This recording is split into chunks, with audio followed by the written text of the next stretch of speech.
Informé a mi hijo que la estufa en la cocina estaba pasando corriente, cosa que no debería suceder si la conexión de tierra estuviese funcionando de modo adecuado. Al verificar, mi hijo pudo constatar que no pasaba corriente y creyó que era mentira mía, y así se lo hizo saber a su hermano. ¿Qué sucedió? Yo había invertido el enchufe en la toma como medida de precaución hasta que pudiera abrir la cocina y buscar la fuga de corriente. No iba a exponer a mi familia a un choque eléctrico que en el peor de los casos podría causarles la muerte. Siendo electricista, estaba pendiente cuando instalaron el electrodo de tierra, conocido como jabalina o simplemente varilla de cobre, que normalmente para terrenos apropiados debe tener como mínimo 1,50 m y en un terreno seco como el nuestro hasta 2 metros. Lo que vi me sorprendió. La varilla era muy corta, no alcanzaba siquiera a los 50 centímetros. Pues bien, no tenía 1 metro a mano y no quería que notaran si tomaba la medida de la jabalina frente a ellos. Pude hacerlo en un momento de descuido de ellos tomando la medida con la mano y fueron casi 2/4 formadas al extender el dedo pulgar y el meñique. La extensión dio 40 centímetros. Hago énfasis de nuevo en la longitud del electrodo instalado, 40 centímetros. ¿De dónde salió ese electrodo? Días antes había escuchado a uno de los maestros cómo se jactaba de negociar con las cosas que le regalaban o quedaban de otros trabajos. Entre ellos, había cambiado un alambre de púa por cable eléctrico, había vendido un taladro a su ayudante en un precio 4 veces inferior al del mercado, estaba vendiendo una división de baño y tenía por casualidad un pedazo de barra de cobre encamisada, término para referirse a una barra de hierro cubierta por una capa de cobre exterior y usada como electrodo. La medida que había mencionado era entre 50 y 80 centímetros. La pregunta es, ¿era la misma barra que nos estaban instalando? ¿La habían partido en 2 para 2 instalaciones o su procedencia era parecida? ¿Cómo se facturó esta parte del proyecto? Por supuesto que no tomaron la medida de resistencia del terreno, que debe estar entre 5 y 15 ohms. Ya que no tienen los aparatos adecuados o en su defecto un medidor de voltaje e intensidad de corriente para hacer las medidas y cálculos pertinentes. Estaban dando palos de ciego.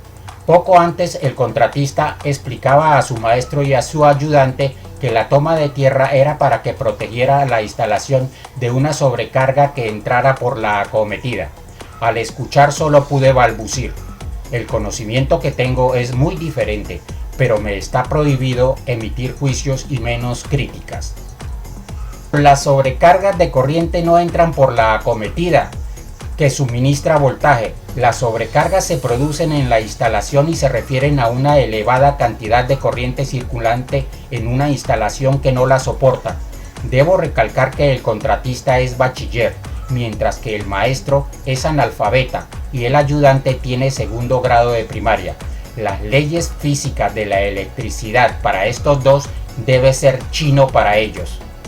El uso principal de la conexión de tierra es la seguridad, la protección de la vida, al impedir que cualquier fuga de corriente a través de los aparatos pase a través del cuerpo en una cantidad suficiente que cause la muerte. Otro punto importante es el uso de un interruptor diferencial que acompaña a estas instalaciones. Este dispositivo corta el flujo eléctrico al percibir una corriente límite, que por cierto se necesita muy poca corriente para causar la muerte, unos 30 miliamperes. La pregunta es, ¿de qué sirvieron los 30 o 40 metros de cable para la conexión de tierra en las tomas e instalaciones si 3 de los elementos principales, electrodo, medición de resistencia del suelo e interruptor diferencial de seguridad, faltaban o estaban defectuosos? 2 cosas más a pesar de la normatividad y estándares que cacareaban los maestros entre comillas. Se usó 2 colores de cable para las líneas de tierra, lo que causaría confusión a alguien que hiciera mantenimiento. Un color era el apropiado, verde. Para un sector de la instalación se usó blanco y para la acometida blanco, que causaría confusiones con el neutro, también blanco. La razón por la que el cable se mete por tubería, aparte de la estética y la eficiencia, es para hacer la instalación serviceable y extensible.